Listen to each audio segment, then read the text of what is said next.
So it becomes a business where you basically run the orphanages on money that you've made from adopting children overseas. So basically low-key human trafficking. Yeah, I wouldn't even call it low-key. It was 200,000 children. And I think this is the important thing that we're trying to establish now is also, it's not just the South Korean government, right? There were also a lot of pressure from like the Danish government, from the Norwegian government, from the Swedish government, from the American government to deliver children. I try to tell my students that what we are really asking you to do as city planners is to imagine how the city would be in 50 years. And we can give the example here in Stavanger. Stavanger grew very rapidly in the 1970s and 1980s, right at the time where... Heisann, og velkommen til No Filter, No Limit podcast. Jeg er her med min praktfulle co-host, Anita. Og jeg har min gentleman Angel, and today we're going to talk English. Today we have our guest, Anders Riel Müller. Welcome to us. Thank you so much for inviting me. Yes, thank you. Anders, for anyone that doesn't know you, I've heard about you before. How would you describe what you do? Here at the University of Stavanger, I'm teaching in study programs, city and regional planning. And most of my research is and teaching is focused on sustainability, climate change, climate adaptation, renewable energy, social sustainability, participation. So, yeah, that's what I do most of my day. Yeah. And, I mean, you've worked by everything from non-profits to apparently you have very green hands, I've heard. I'm like a person who kills plants, so for me everything plant-based I'm like but I think actually the most important part, at least that I've heard about, is that you were adopted from Korea to Denmark. Why was that so different than me just going to the adoption center and just be like, I want the kid? Well, so I was adopted when I was 3 years old from Korea to Denmark. And I don't remember anything really from that time, which is part of the adoption. So when you're moved from one place to another and you're moved into a completely, a place with a completely different language, you're not forced, nobody forces you, but you are still forced to forget because you have to make room for all the new impressions and new language, and you're so young. So I forgot most of what I experienced before I was 3 years old. And I think it's interesting. So the only few memories I have left are visual memories of a particular mountain, taste memories, so particular kinds of food that I had before I was adopted to Denmark. But that is really what I have from when I came from Korea to Denmark. And then, but I always had this sense that I wanted to find my family in Korea, even though my adoption papers say that I was found in the street. But I found my family in 2007. And of course, everything that was written in the adoption papers were lies. So I was not found in the street. I was put in an orphanage by my uncle and aunt as a way of, because they were so stressed out. They had to take care of a lot of kids, and they put me in the orphanage for relief for a certain amount of time. And then when they came back to pick me up, I had been adopted to Denmark. So I found out that in 2007, and since that I have talked to a lot of other adoptees who also found their families, and they realized that most of the things that were written in the adoption papers are all lies. So basically what we have worked a lot on is to try to uncover what was happening in Korea at that time. And I think it's starting to become an established truth that what really happened in South Korea from the late 1960s and forward was that the Korean government, the Korea at that time was a dictatorship, Okay. Yeah. and they wanted to spend a lot of money on defense and industrialization. They didn't want to spend money on social welfare, child welfare, and so on. So they basically outsourced the whole child welfare programs to foreign NGOs, basically, mostly foreign NGOs like Oh. American missions and so on. So they were running all the all the orphanages, and they were the ones that started adoption, right? And but by the late 1960s, you start to have a lot of how do you say? You have a change in how the development aid system operates, so they get less money from the United States and Europe to run these orphanages, and so they increase the amount of adoption because that's how they fund all the orphanages, right? So it becomes a business where you basically run the orphanages on money that you've made from adopting children overseas. Basically low-key human trafficking. Yeah, I wouldn't even call it low key. It was 200,000 children. Wow. Oh, wow. So it's not a small amount, and that's just from South Korea, right? Wow. So around 200,000 children from Korea were adopted overseas from the earliest ones in the 1950s, but it's a kind of a different system. Yeah. But from the late 1960s up until like it starts declining at the end of the 1990s, but in that period almost 175,000 children were adopted from Korea to mostly the United States, Canada, and Western Europe. I Yeah. see. But I think I mean, in your case, it was 100% without any consent. Is that like how it usually was in that situations? Like they would just hand kids over? Yeah, because so what happened was like all the orphanages, because they didn't have state support, they had to get money from somewhere else to run the orphanages, right? And the adoption agencies, they basically sent a list and said like, we need 30 children next week. Wow. And then the orphanages had to find 30 kids, right? Oi. Whoa. So they would take kids from their own orphanages, but they would also like contact like police officers and doctors and nurses and say like, if you have any children, come bring them to us, and they would pay them for that, right? Yeah. I So a lot of like pregnant women who were single, they had to go to the birth clinic, of course, to give birth, but they didn't have money. And then the doctor would say like, well, if you give your child up for adoption, then you won't pay anything Oh, I see. to give birth, right? So there were all these different ways of like getting enough children because the demand was much higher than the supply. Yeah.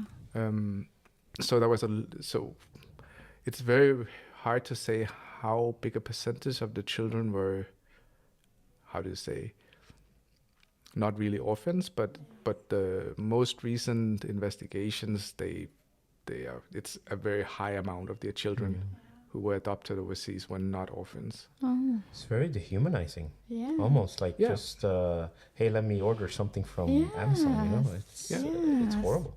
And I think this is the important thing that we're trying to establish now is also, it's not just the South Korean government, right? There were also a lot of pressure from like the Danish government, from the Norwegian government, from the Swedish government, from the American government to to deliver children.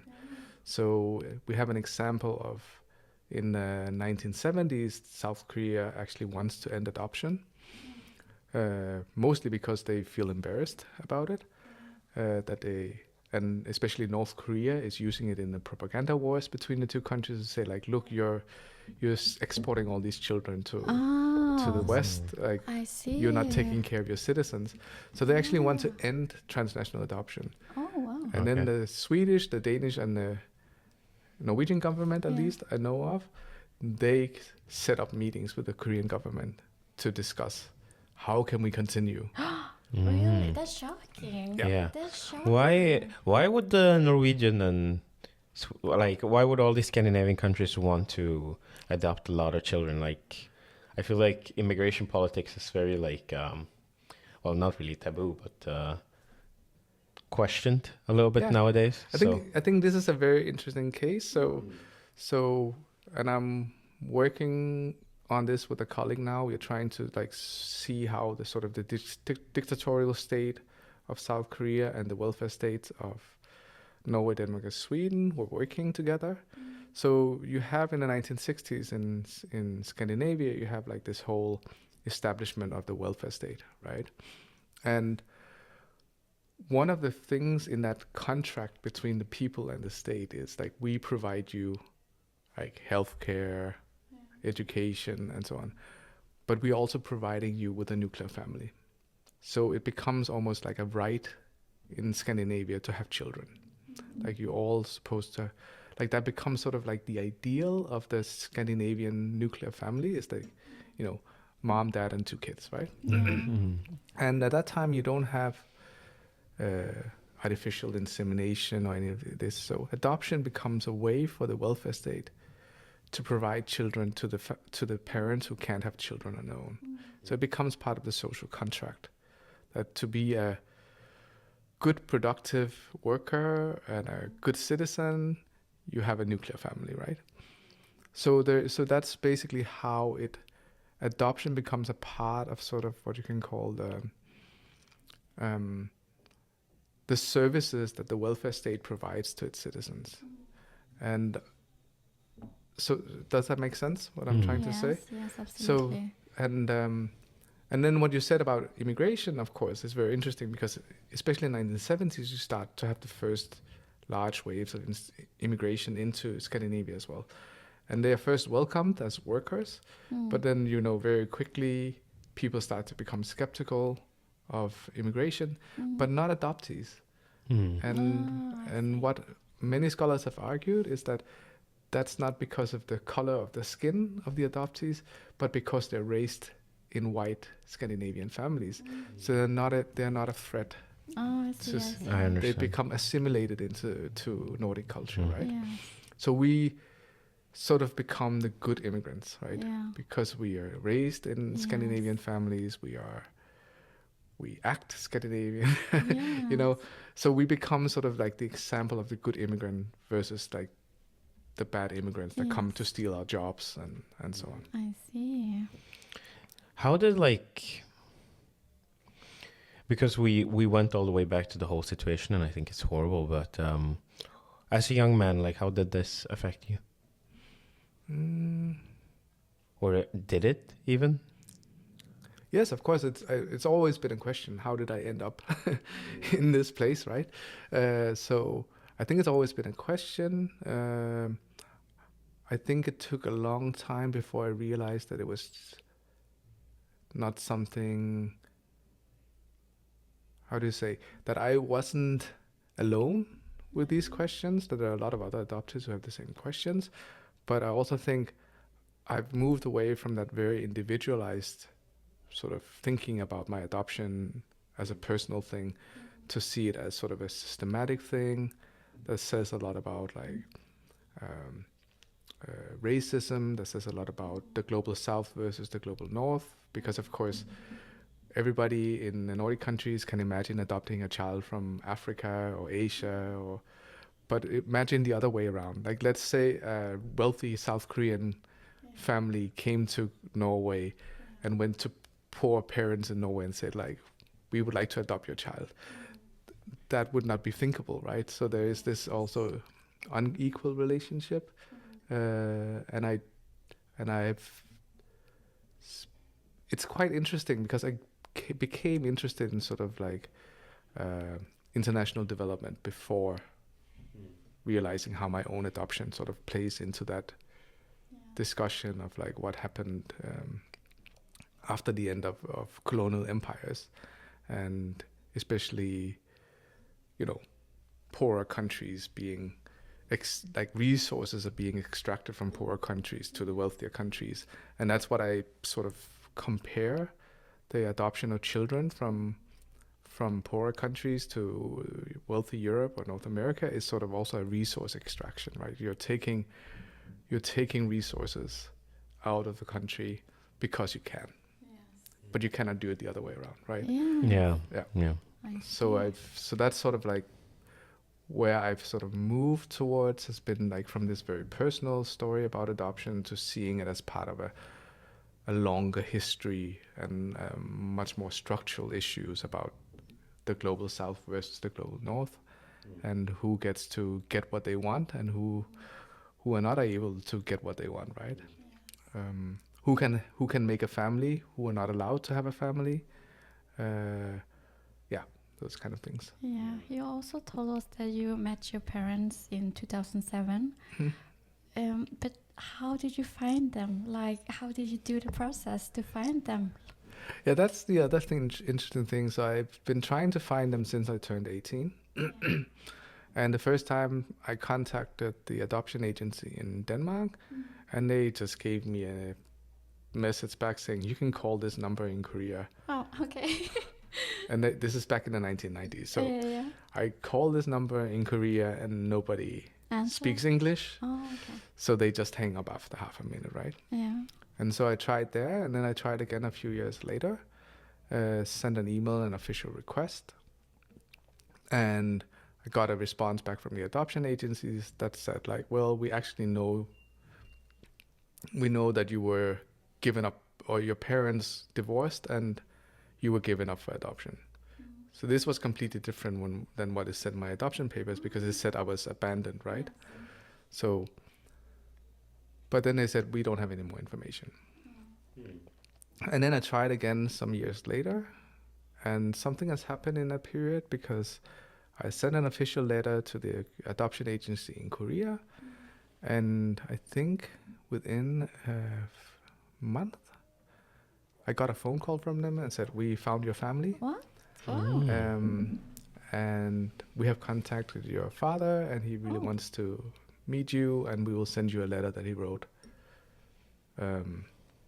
So they sent it, and I was living in the United States at that time. So, Wow, but it okay. came overnight. So it was like FedEx to me in one day. So within like 24 hours, my understanding of my adoption story completely changed, because in that letter he described what happened. Yeah. So that was in 2007, in August, I think, and then I flew to Korea to visit my family for the first time in December 2007, and I've been back almost every year since. Can I ask what happened when you met them? Like, how was it? Like, did you feel like like a whole? Like, yeah, I belong here, or something like that? Or no, I think that is sort of one of the myths that sort of surrounds adoption. Like when you find your family, it's immediate, like oh, I belong here. I'm complete again, right? Yes. And that's not how it is for most adoptees. First of all, so when I arrived in the airport, my father and my brother were there to pick me up. And of course, I could immediately see they look exactly like me, right? Like, so that was that familiar face very quickly. But other than that, there isn't very much, because you don't speak the same language anymore, right? You've been separated for, at that time, 32 years. No, 30 years. So of course you don't have any bond, like, because it's not. I don't believe that necessarily there is a biological bond when you've been separated for that long. So, and you realize you can't speak to each other. There are so many things you don't understand about the culture. I think for me personally, I have taken that as sort of a, how do you say, like almost like a political act, that I want to keep relationships with my family in Korea, because that is what the adoption agency tried to separate, right? So I insist on having a relationship to my family in Korea, even though sometimes it's very, very difficult. We're very different. We have been brought up very differently. We don't speak the same language. But of course now with translation apps, it's much easier. Yeah. But like these, so I see it as sort of a, I try sometimes to explain people that once you meet your family, it's not like something is completed. You just realize that there's a huge gap, right? There's so much you don't know about each other that it just opens up a whole new world, right? and some people may not even think they resemble their family members. So it is very, very complicated. I don't think it's something about where you immediately feel home, and I think that's probably one of the things that many adoptees get disappointed about, because they have sort of built up this imagination that, as soon as I meet my family, everything will fall into place. But it doesn't. It just opens more questions. More questions, more complication. Yeah. More. And it takes a lot of effort to stay in that, right? Yeah. You have to insist on staying in it and go through all the difficult situations and the lack of being able to communicate properly, all these things. It takes a lot of effort. And it takes a lot of effort from both sides, right?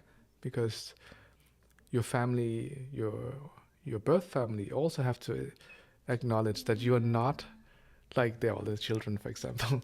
You haven't grown up in this environment. There are things that I don't know. Lots of things that I don't know about Korea still. But how do they take it when you told them you're going to meet your biologic parents? My family in Denmark? Yes. I think they have always known that I wanted to find my family. Okay, so for them it was not like hard feelings or... Yeah. Of course. A little bit? Maybe a little bit, yeah. Did they help you in any way? My family in Denmark? Yes. Yeah. I wouldn't say help, but they also never objected to it, right? Okay. Yeah. And I think it's also, for me, was a very individual journey. It was not something I necessarily felt was something I needed to share with my parents in Denmark. This was my own personal thing. Yeah. Do you feel like, because you mentioned that you found out that this was kind of related a little bit to the work that you do, in what way do you feel like this relates to your work? Well, so this is the interesting story. So when was that? I was studying in Canada in the late 1990s, and I took one course, and I think the professor had been a Red Cross worker in South Korea in the 1950s. And he sort of introduced me to Korean food and sort of wanted me to learn more about Korea. And he said you should go back even if you haven't found your family and so on. But he sort of nudged you. Got me interested in Korea and think maybe I should look more into this. And then, that didn't happen for a long time, but then I found my family in Korea. And at that time I was living in the US. I was working with renewable energy and climate change and all this stuff. And both what happened, with the financial crisis in 2008, so there wasn't as much money for these kind of projects. And then also because I found my family in Korea, I felt like, okay, I want to study this more. So I actually left the US at the end of 2010 and wanted to move to Korea to live there. And then I spent a few months in Korea and then suddenly realized, there's a lot of stuff I could write a PhD on. So then I was thinking, okay, maybe I should try to apply for a PhD. Would give me some time to study Korean history and so on. So I did, and I was lucky I got it. And then I could spend almost 4 years doing research on Korea. That's Okay. amazing. Do you still feel like the biggest connection you have to Korea is the food, or? I would say it's the easiest connection. Okay. But I think for me, I think Food delicious. Yes.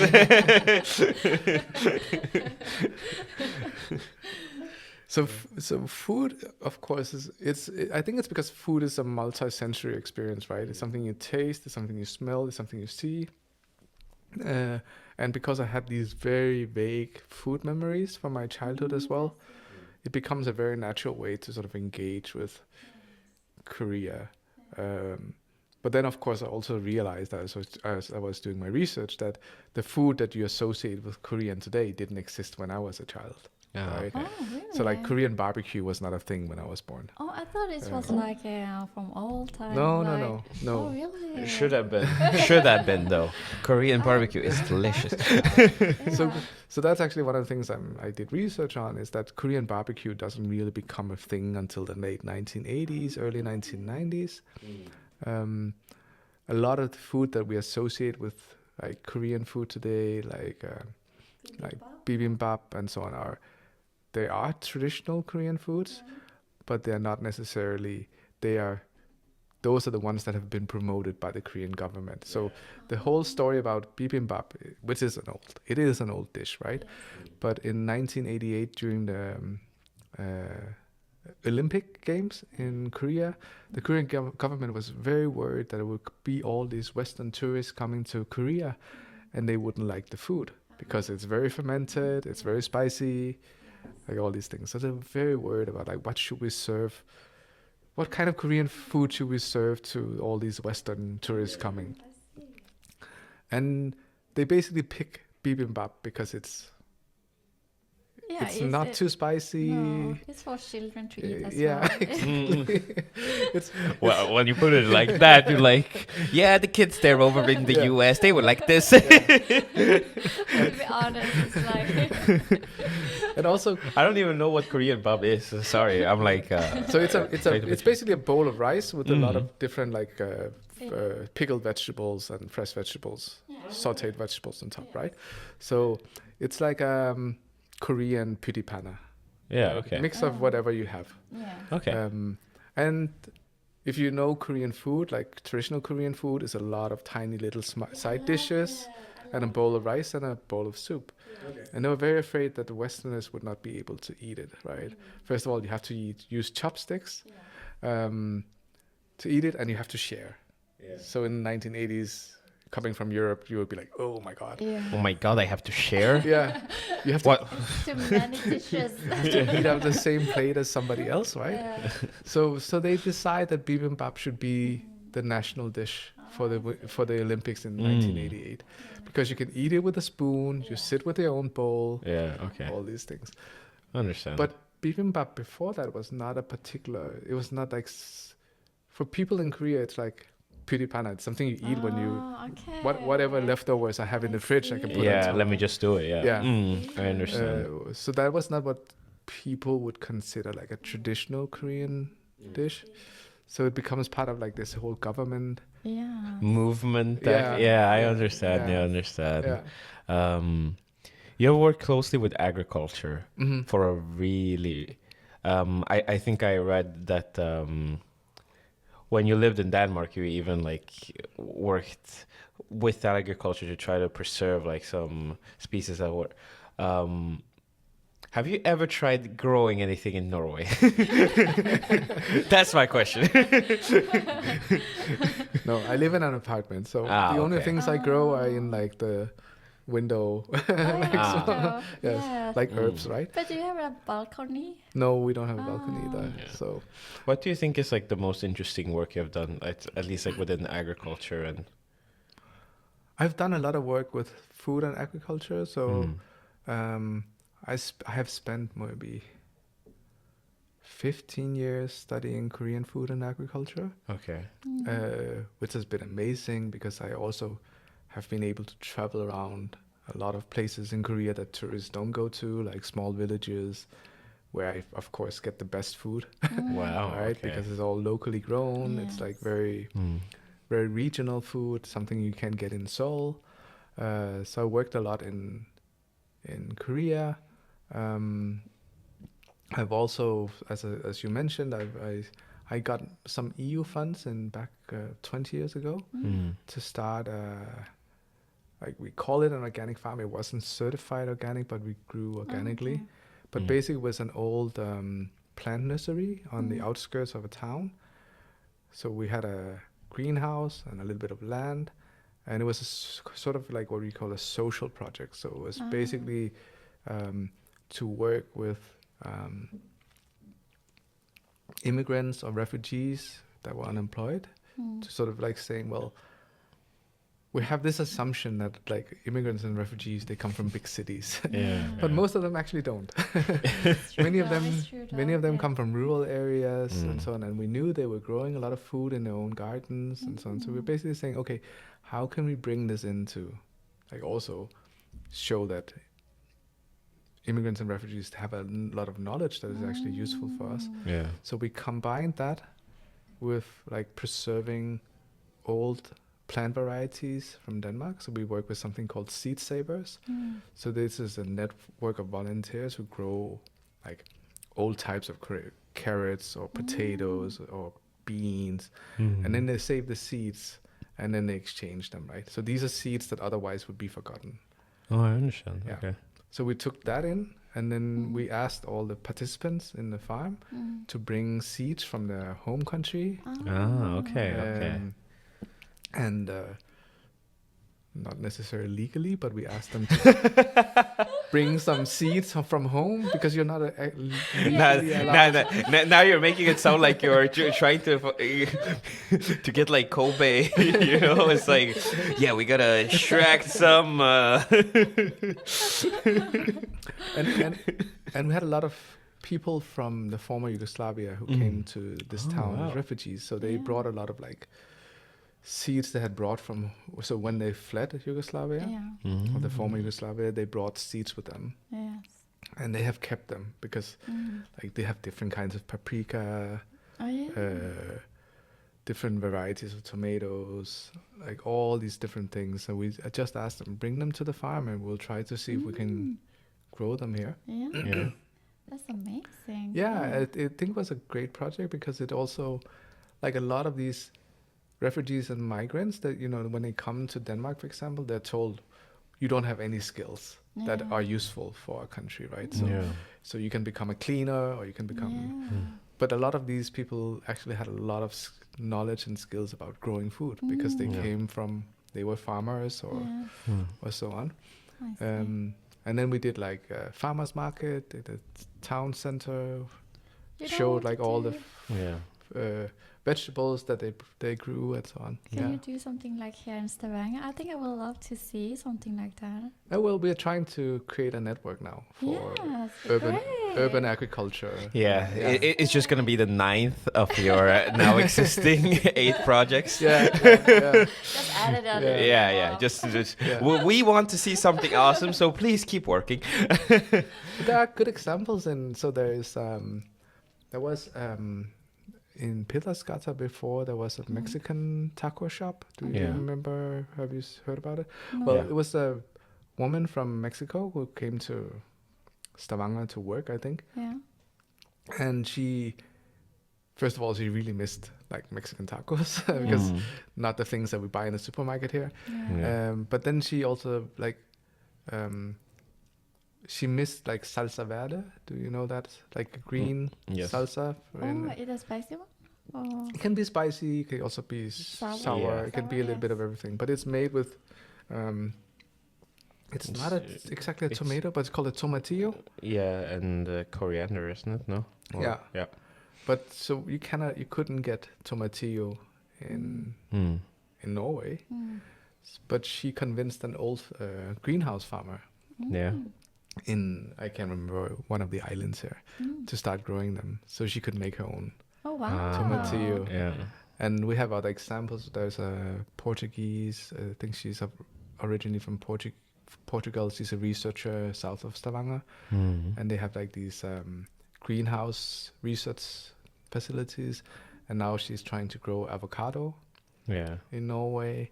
And I think these are very interesting, like definitely. That people that come to Norway, they both bring like new foods, but they also bring knowledge. They also bring skills that, with some adaptation, can, you know, you can eat the food that you're missing, but also create like interesting new combinations, right? Because you always have like, that's how innovation happen, you know. Like my country is very like known for we have a lot of immigrants from a lot of different places in the world, and we end up having a lot of fusion foods that we usually call like combinado, which is like, it's basically from the word combination, right? Like we combine a lot of stuff, and I think what you're telling right now is very important, and I think a lot of people forget it, not just from the political side, like people who take in people like to their countries, but also sometimes the immigrants themselves.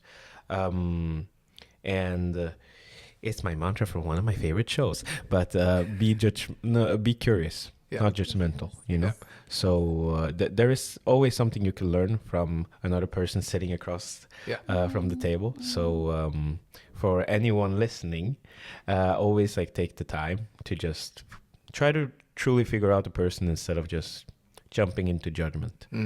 And there is always like knowledge and stuff to learn from them. Like, silly question, but how do I fucking grow plants in my apartment? That's the only like question that keeps lingering in my head because I do not have green fingers. I've kept one cactus alive, I think. And the emphasis on think. but that is the thing, like people don't think of growing food as something that requires a lot of skills and knowledge, but it requires a lot of skill, and it requires a lot of like knowledge. It also requires a lot of learning, especially like even if you have a little piece of land beside your house, you have to get to know that piece of land very intimately to know what can grow here, like what should I do to improve the soil for particular crops to grow. Like every plant has different needs. So you need a lot of knowledge and you need a lot of skill. And people think, I can just sow some seeds and then it will. But I'm one of them. Yeah, like it doesn't work. No, it's get a lot of failure. Like every summer I have a garden, and I try to like.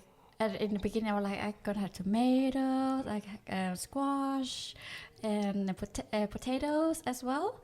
The only one I can get to like grow is potatoes. That's the only one. Yes. Yeah, but potatoes, you know. It required like darkness and everything as well. Yes. Where would someone start? Like, let's say I want to like start growing plants. How would I like start to acquire like a basic understanding of like how to grow crops in my... Well, first of all, I have to say I'm not very good. Okay. I have theoretical knowledge, but I don't have a lot of practical skills. Okay.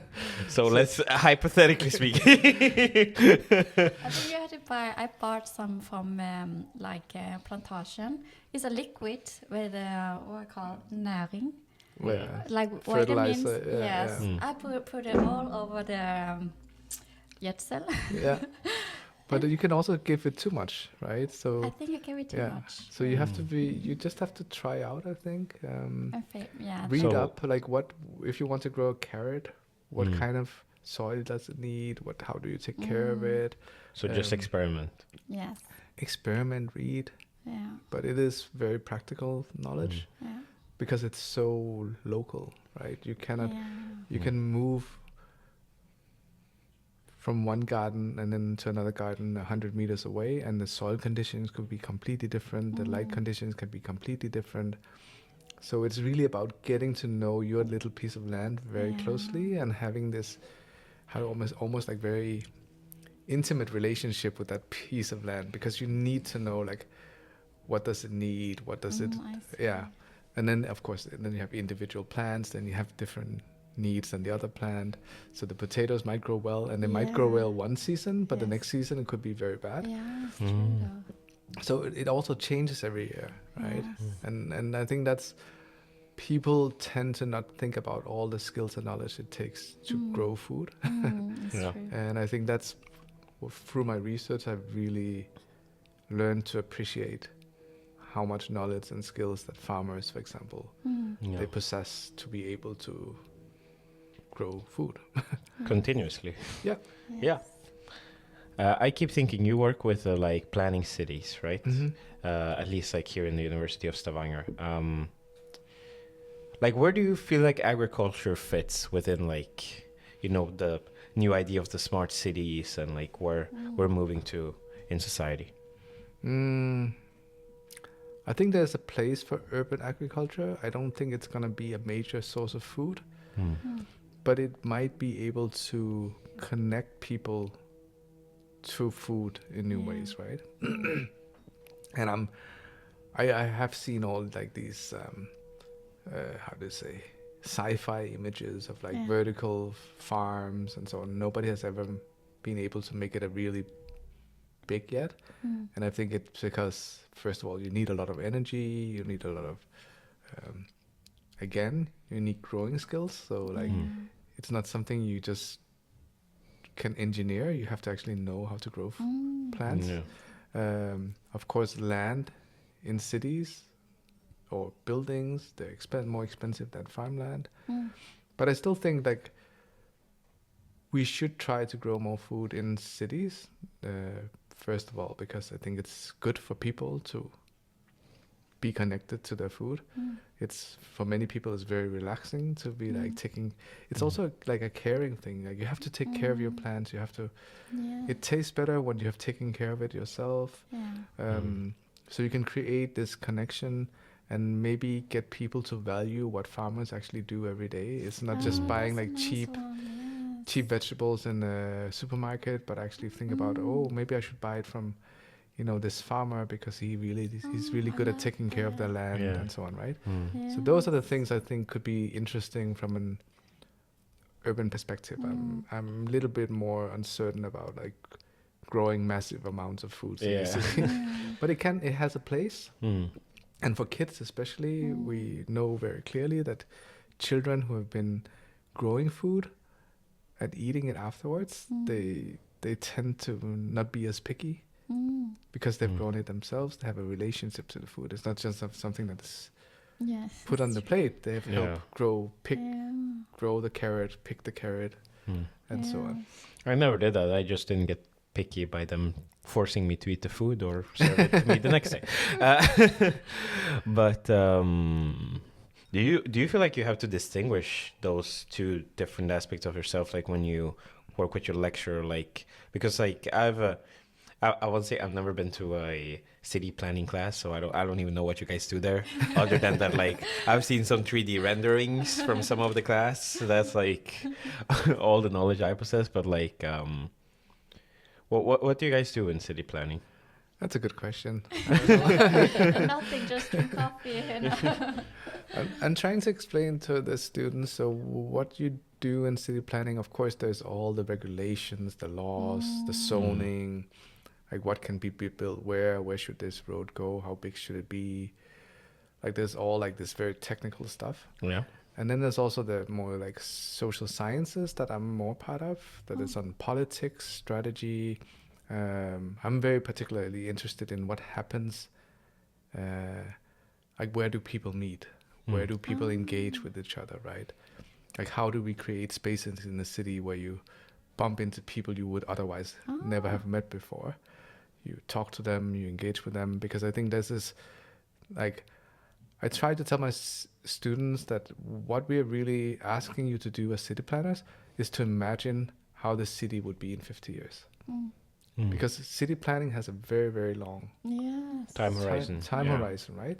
And you might never see what you planned. Wow. You might be dead before it happens. But you still have to have this imagination of like, and that imagination, of course, is always normative. You can only say like, I think a desirable city would have these elements, for example, or these qualities. So that's what we're trying to move over to that, to say like what we're trying city planners to think about is like, you're basically planning the future. And you might not see that future, but you can move it in a certain direction, right? And we can give the example here in Stavanger. So Stavanger grew very rapidly in the 1970s and 1980s, right at the time where the automobile became like something that everybody could afford. And therefore we built a city for cars, which makes it very difficult to get around if you don't have a car. But those were decisions made in the 1960s. But we still live with the consequences of that, right? I don't know how much you love the bus system in Stavanger. I'm not very fond of it. No, Really? not Because- me either. because- What? Because Yeah, no. it depends on where you have to go, right? I feel like the bus system in Stavanger is fucking amazing compared to other cities. Like in Norway. Yeah, okay, In Norway. yeah. In Norway, it's pretty fucking great. What was Because great about it? The buses go everywhere, and they come usually often enough. Like, of course, there are like some places pretty far away that like, okay, there doesn't go a bus to, but I mean, sorry for the friends that I know that live in Nærbø. It's like if you live so off, like not In the town. yeah, Central. Yes. no, but like that's like you have Sandnes and off to the very far away side. So then it's like, okay, it makes sense that a bus doesn't go there. And even when the bus used to go there, it went like 4 times during a whole day. So it's Yeah, like, it's true. I mean, Yeah. cutting off. It depends on where you live, Mm. but it is because it's spread out so much. Was because it was designed at a time where everybody thought everybody's gonna have a car, and nobody thought about climate change or Yeah. environmental impact. And of course now we're like, oh yeah, this kind of way of designing cities where you basically need a car to get from A to B. That's not a smart way, right? But now we have that infrastructure, so we cannot just decide to Remove it. It's, remove like 50% of all the suburbs and then yeah. Oh, I force see. people into the city, right? Mm. So this is what city planning is about: anticipating something down the road Yeah. and being very, very clear about like what are the qualities, what is a desirable city, Mm. not now, but where do we want to go Yeah. in 50 years, right? Yeah. And I 100% agree with you, but not on the bus situation. The Stavanger kommune just keep investing money in the bus system. It's the best in Norway, and that's my personal opinion, and I'm gonna stick with that. And till the I can end. say like no, Stavanger is also every year ranked as the best cycling city Mm. Oh, in Norway. Yeah, I But, feel like the uh, options are there. But And- I come from Denmark, Yeah. Okay, yeah. so I think it's horrible Oh yeah, because no. I'm used to much better cycling infrastructure, right? Yeah. We don't have like here. Every cycling path is sort of a mix of pedestrians and bikes and And the e-scooters cars, and so on. Yeah. In Denmark, most places it's like this is the bike lane, this is the Yeah. pedestrian, this is the road, right? We have much more like. So for me, coming from Denmark, I'm like, this is Yeah, but Denmark is closer to, Germany, so it needs to be. No, but what I like about Stavanger the most, like, I love the bus system, but I also love that like I keep seeing those changes. I keep seeing that they keep adding more bike lanes, that they keep renovating sites because of it, and I mean, as a city, I have not seen that many that, in my opinion, does so much like positive change. Like I used to live in Bergen before, and of course they added like the second line of the B-bane, but I feel like here they invest a lot more in like, okay, let's make the bus route make more sense. Let's add more like bicycle lanes and stuff. So at least for me, it's I like Stavanger. Stavanger is good. but it's interesting because you've had like made political decision about the bus road between Stavanger and Sandnes. You made a decision to build a bike path from Stavanger to Sandnes, and there's been a lot of like complaints, like it takes so much time and it creates so much disruption. But I think we have to remember that those decisions that were made maybe 15 years ago or something like that, 20 years ago, they're gonna structure urban development for the next 50 years. Yeah. And I think it's actually nice that they actually made those decisions, that you should be able to bike directly from Stavanger to Sandnes, that there should be a bus road that goes between Stavanger and Sandnes, right? Like at least those are like expensive, but also I hope decisions that will change the way that urban development happens, that we are building closer to the bus road, so we don't.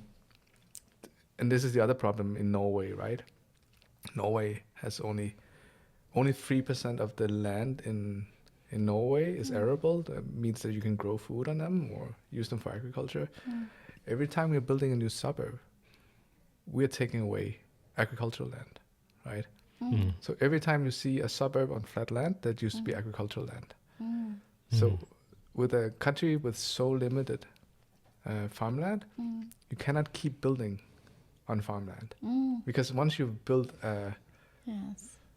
houses or a factory on that farmland, that will take a long, long time before you could, even if you tear down everything, Yeah. you cannot return it to farmland Mm. because you've taken away all the good soil, Oh. right? So you have to make really, so I think this is where I'm like trying to also say to students, you cannot just expand the city. You have to be aware that you can only, if you do that, it comes at the cost of something else. Yes.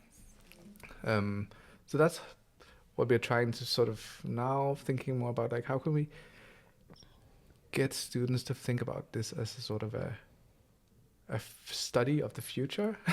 Yeah. You know, you're not planning for yourself, you're planning for your children or your grandchildren, and what kind of life do you want them to have, Yeah. right?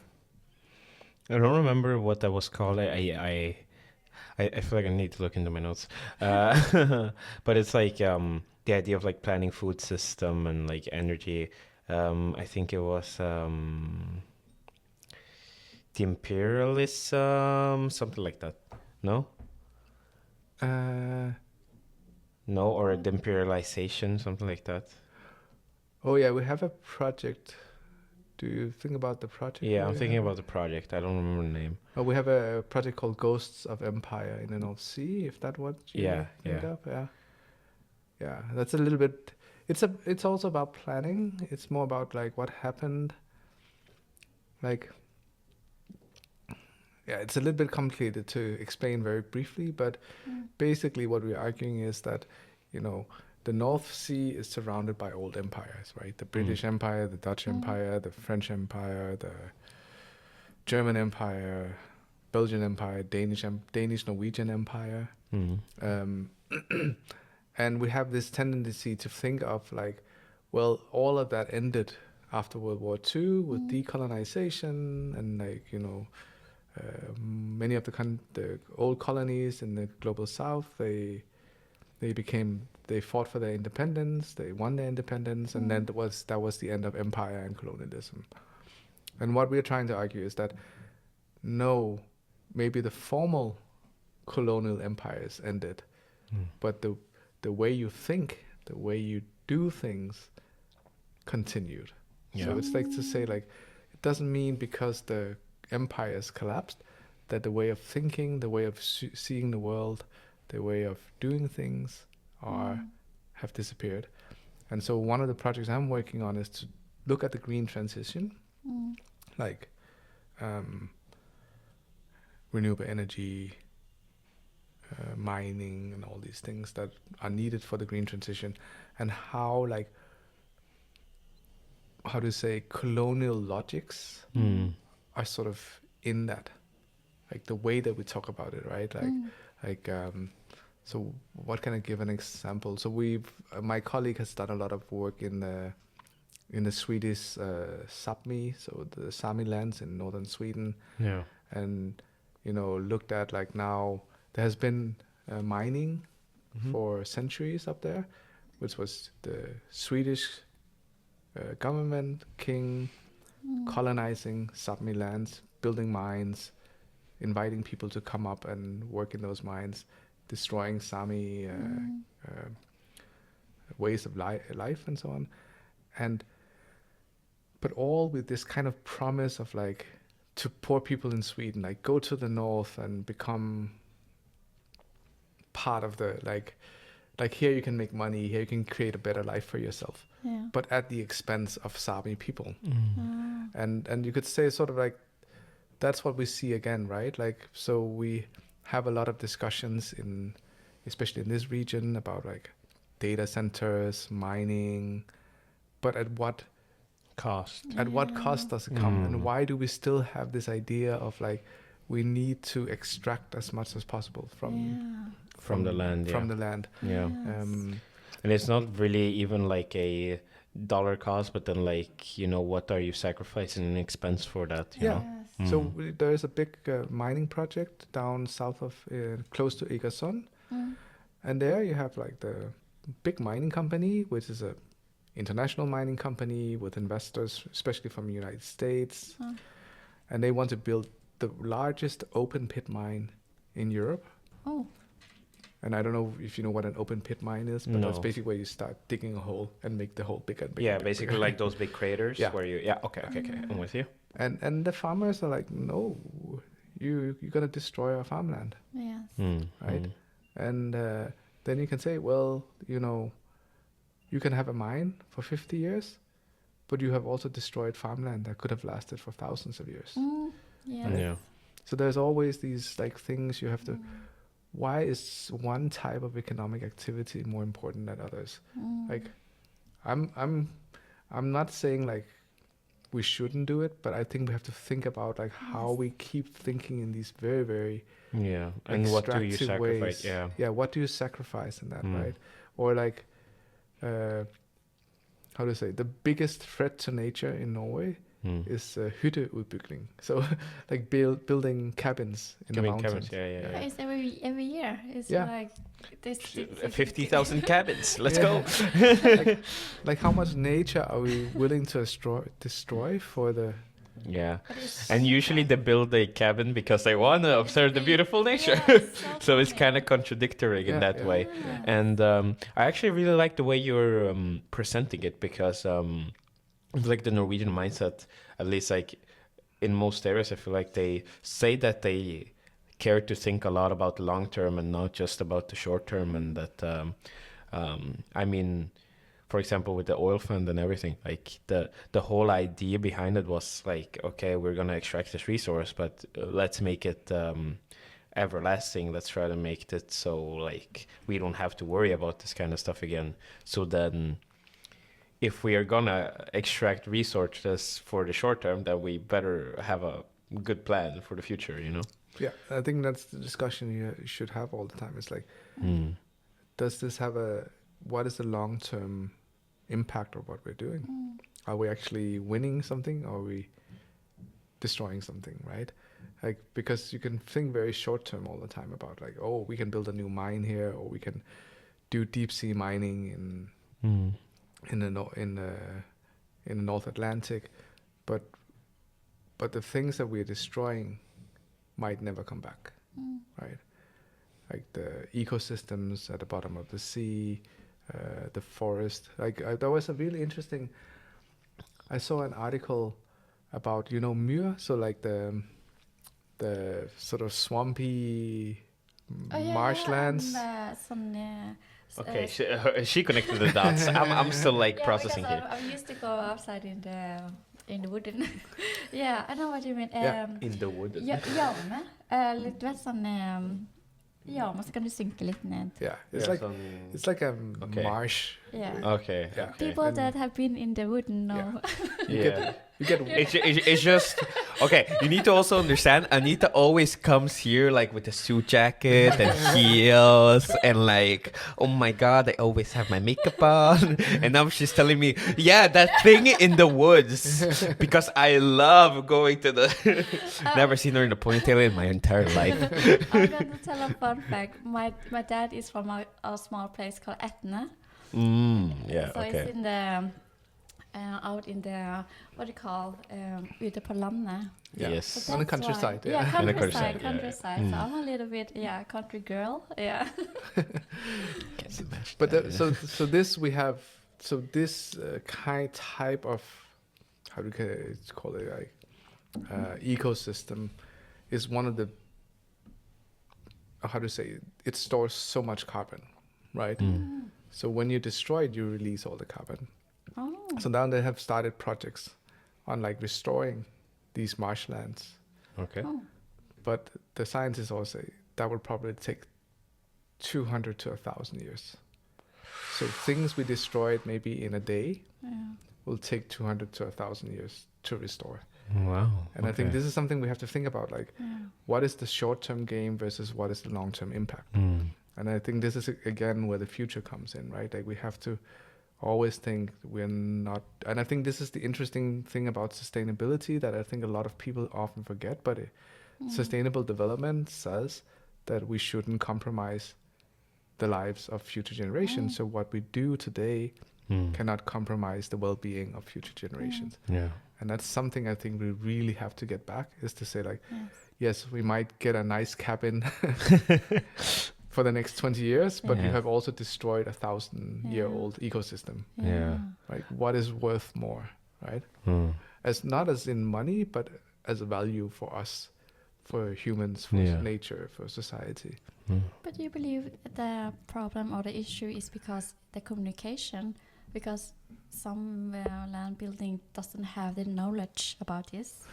No, I think it's there's a really, I read a interesting article and I've started thinking about it, and so what I'm trying to say now is that the green transition is not so much about technology as it is about philosophy. That we need to change this very, very short-term thinking that I think has become sort of dominant, like profits.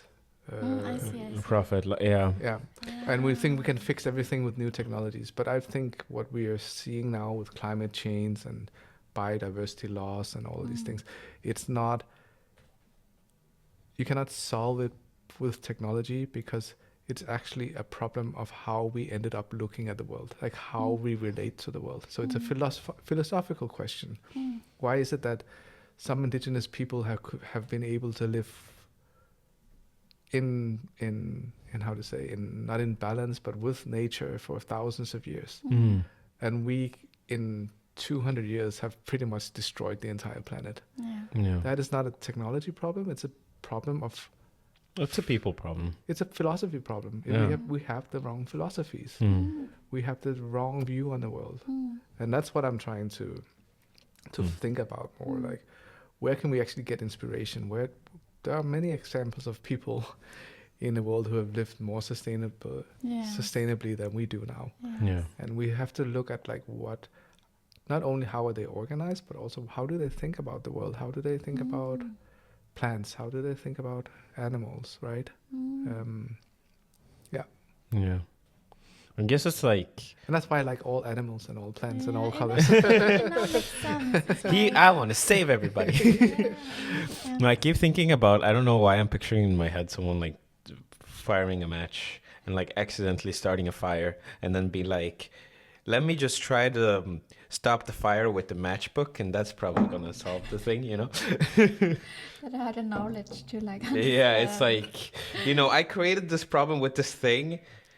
I can probably figure out more of this thing enough to like... When you talk about it, are you afraid of the new generation doesn't have the knowledge to understand the countryside or something like that? Because they've been like...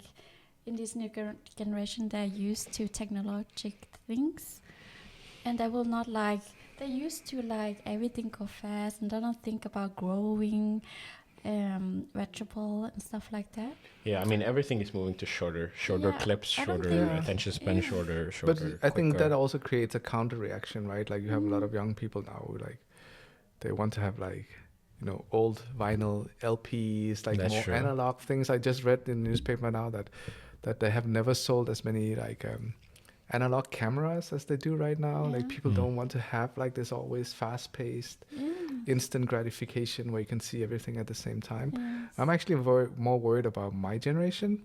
Oh, really? Because we did not grow up with these technologies. And I think we have a very unhealthy relationship to them. Like we don't know how to really use it, deal with it. And so I'm thinking like in younger generations, of course, have the same problems, but there are also some counter reactions to that, right? Like people start to value other things as well. I think I'm actually, so when I'm not very often on Facebook, but I look at Facebook and I look at my people my age and the things they write, and I'm like, oh my God, like you clearly don't understand that everything you read on Facebook is not actually the truth also, right? Like, I see. Like they just, that they're not used to all that information But I think it's a big problem for everybody. Mm. Like, Yeah. we are Misinformation is Yeah. misinformation. Like, who can we trust? And I think that's Mm. probably the biggest thing now is like the distrust Yes. that has sort of established itself. Yes. We don't trust anything, Yeah. or we trust the wrong sources, right? Yes, And I think that's what is one thing I really want to teach the students, and I think that's why I value being a researcher and a teacher is I'm not basing my opinion on like what I heard somebody say on a Facebook page, right? I have to base it on like actual research, something that is substantial. I have to argue why does this make sense, right? I can't just like pick something that somebody says on Instagram, right? Like you have to be more careful with your sources. Like look at like how did they actually come to this conclusion and so on. Yeah, you got to be thorough. Yeah, Mm. and that's what I think we need to get back. Yes. Yeah. It's like this kind of Mm. yeah.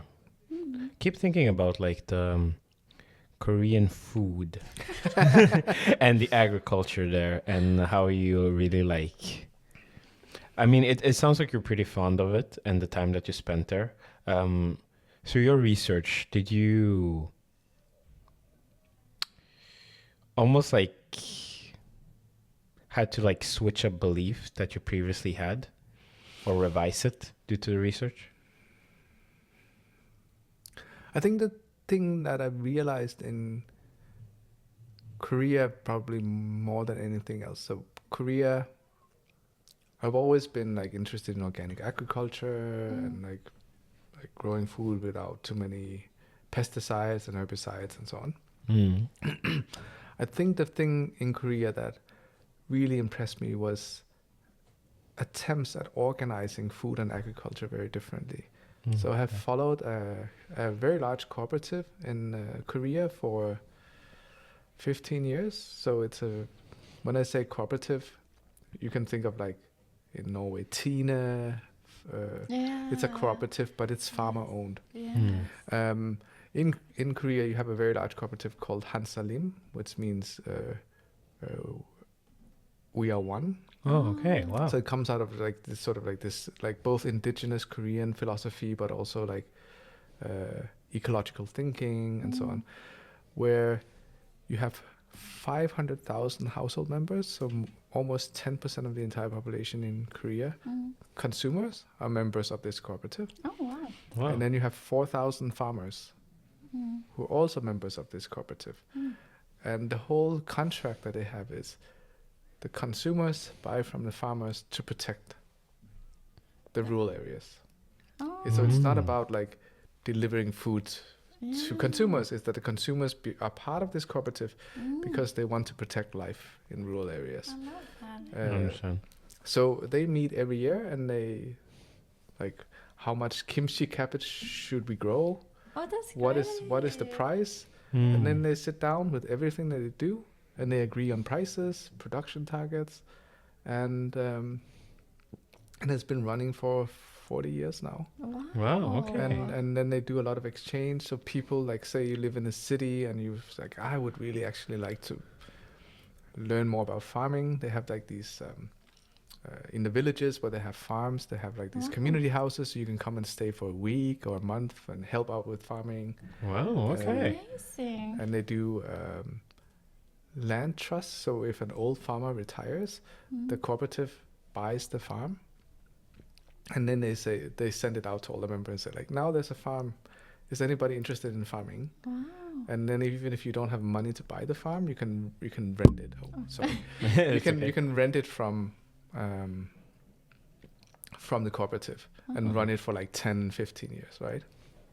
Wow. Okay. So what they're what I think is really interesting is that they have, I think, understood that this is not so much about like how we like growing organically, but it's about how do we connect people Yeah. and land, Yeah. right?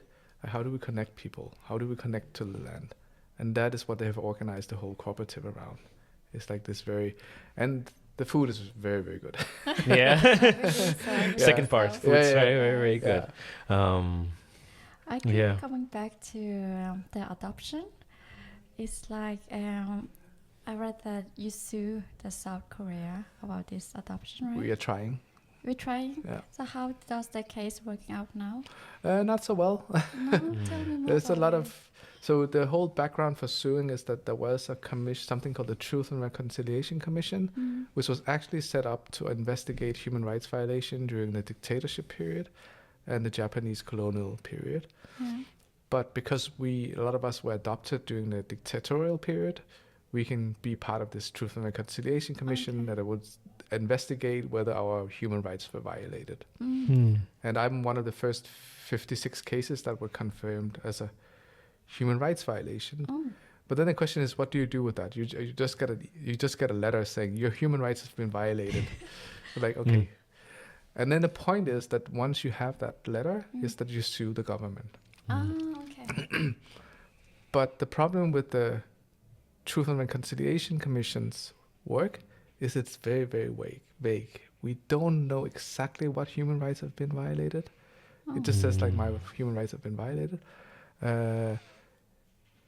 They don't say anywhere in decision that it was illegal. They say it's improper. Yeah. And that is very difficult to take to court, because when you go to court, you have to show that it's illegal. And you also have to show it was the state who was responsible for it. Yeah. Yeah. And that is not it's not so clear in a decision. So right now we're talking a lot to lawyers in Korea. Can we go to court? Yeah. And there's a very large National Association of Human Rights Lawyers who wants to help us, but they're very unsure about like, is the decision from the Truth and Reconciliation Commission actually strong enough Yes. Yeah. that we could win a court case? And the problem with a court case is also it's just a civil lawsuit, so it's just an individual lawsuit against the state for compensation. So you just end up with maybe get some money, right? Okay. I And that's understand. not really what we want. We want political changes. Recognition. Yeah. Yeah, political recognition. I want to get my citizenship back without paying for it. I Like, see. I see. because my argument is that you took away my citizenship wrongly, so you should just give it back to me. I don't want to apply for it, Yeah. even though it's not expensive or anything. But it's the symbolic meaning of Yeah, I understand. of saying like, yes, we are sorry, we'll give you back your citizenship. There are some adoptees that would like to return. There are some adoptees who have returned to Korea, live in Korea, but that also requires resources, right? So we want I think we should have like a fund that could help, especially adoptees who can't afford on their own to move back. Yeah. Like support for like finding a place to live, getting a job, learning language, support for families, for reuniting. As I said, like you don't reunite on that day when you meet your family. It takes the rest of your life, right? Yeah. You need support for that. Yes. So there's like all this what we call reparations. Like, how do you do things that can repair what was taken away? Is that why you decided to sue? I decided to sue just because I was one of the 56 first ones, and some of us have to take the first step. Yeah. We don't believe it will. Right now we have problems finding lawyers who are willing to take the case because it's so uncertain. And we also the other thing is like we're 56 adoptees. We don't know each other. Oh, you haven't spoke to any of them or Some of them, but we From don't have an overview of who the 56 adoptees are because they're all private cases, right? But how do you know it's 60? Because that's what they said. We have made a decision in 56 cases, but we don't know all of them, and we're spread across like the United States, Canada, Europe. So you don't know how to connect with the others? No. Oh, that's interesting. So we don't know who the others are necessarily. Yeah. And none of us speak Korean, so we have problems talking to the lawyers. The lawyers have never tried to run a human rights case where That's interesting. everybody is living overseas and they don't speak the language. A lot of complexity. Yeah. It's like we're living in 2025 and it's still a issue with the whole thing. It's so strange. I didn't know that. Yeah. So we're trying to figure out now, okay, we have the decision, what should we do with it? Yeah. And they're also working on opening another investigation because there's still 311 cases in the first round that were never decided on because they Oh, didn't I have see. more resources and time. Mm. And then they may maybe have even more people Yeah. apply also. So we just have to wait and see what happens. Yeah. Oh. Well, like they say in my country, just start a Facebook group. It will all be. I feel like sometimes you almost speak. I guess one could say a little bit romantically about the past, and like I feel like you have like this idealized ideas of how like we should collaborate and we should do and keep each other in mind and like help not just like think about the short term but long term. But do you see like any like real systematic constraints to that? At least like let's put like as the case in Norway or Stavanger to be specific. I don't think. I made you think on that one. Yeah, I think so. I'm not trying to idealize the past. I say we can learn from the past. It doesn't mean that we should be like in the past, but we can learn from the past and look to the future with the past in mind. Okay. And I think one of the things that we have to think about is how did we get to this very, very short-term thinking about everything? Like it's like many of us can hardly think more than 6 months ahead, right? It's like, Yes. like we have very short-term goals and they're Yes. very, very personalized, right? Yes. Like, and it's also be a journey for myself. Like you grow up, you're sort of told I also grew up in a small town in Denmark. You're sort of told like the most important thing is to get a job, get a house, Yeah. and get a family, right? And these are all like relatively individual short-term goals. Yeah. What if we were told other things like, be part of something bigger, longer, which you do have in a lot of cultures, right? Thinking something as like you're not the center of the universe. Yeah. You're just part of Of the community. the community and the history and so on, right? I think that's some of the things that I think we need to have more in mind. Yeah. That we are, and that we don't own the land or the planet. We are only here for a short time, Oh, that's lovely. and we should take care of it. So I think these are the things that I want to be more. Like that's why I come back to philosophy very often because I think it's not so much about that we just have become locked into a very destructive mode of thinking and relating to each other. And I think that's what we need to sort of address if we want to solve all the crises that we're in. Yes, but Right. it's important, I think, because nobody's talking about it, right? We just follow, we're like a flock, and we just follow each other. And like people like you, like speaking up, but it's just like few people like you are speaking up. I think we're more. Really, I haven't been like maybe few, but not like it's not every day people are talking to me about this. We just go with the flock, and yes. There's an old article from the 1980s written by a professor here at the university about so it's at the beginning of the oil adventure, Yeah. and he sort of says the good thing here is that we have sort of like this old tradition of not valuing wealth. So the article is called "Getting Rich Slowly." So he's like thinking like this has to be slow. It has to be long term. We have to think about the future all the time. And it was so interesting to read that from the 1980s because that is not the feeling I get Yeah. not moving to today. Stavanger 6 years ago. Is I understand. so Okay. within like maybe 30, 40 years, the kind of like cultural values that he described has shifted. have shifted to something completely different, that's right? true. Making money quick, big house, big cabin, 2 cars. Like they're all very short-term values, right? And he described something completely different in the early 1980s. I think it's just very interesting. Yeah. What advice would you give a young researcher that is like engaged or interested in sustainability? I don't know. Like a young researcher? Yeah, or a young student, let's say. Like, A what young advice would you give student. them? I think the important part is if you, like, even if you feel like you're weird or different, like, to try to stick with it and try to find the communities where those things are actually valued, because they exist.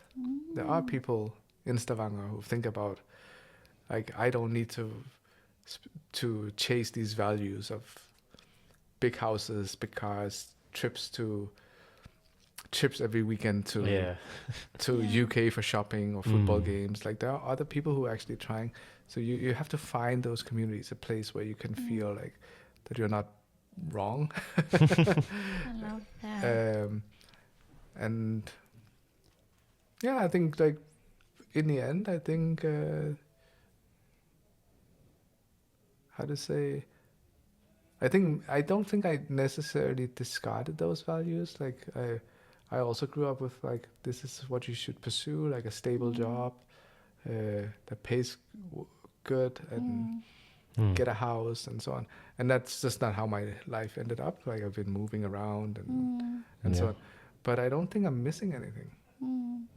Like, I don't need to have a big house necessarily. I don't need to fly every weekend. Like, it's just like, yeah, you can have other values and still have a good life.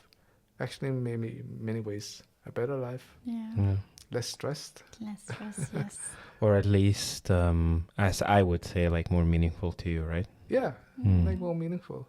And I think that's what I appreciate being with farmers in Korea. They're not stuck in the past. Yeah. They have actively chosen a different lifestyle. They're not like, they're like saying, like, oh, we're defending, like, the old ways of living. They're very, very contemporary. They do have smartphones and everything, but they have chosen a different way of life, and they're also very clear about it. And even if you talk to farmers in Norway, they make no money. Most of them make very little money, but they make that choice, right? They say, I want to be connected to Mother Earth. to nature, or I have other values. And I think that's some of the things that I do like about, like, especially small farmers. A lot of small farmers, they're not doing it because they didn't think about it.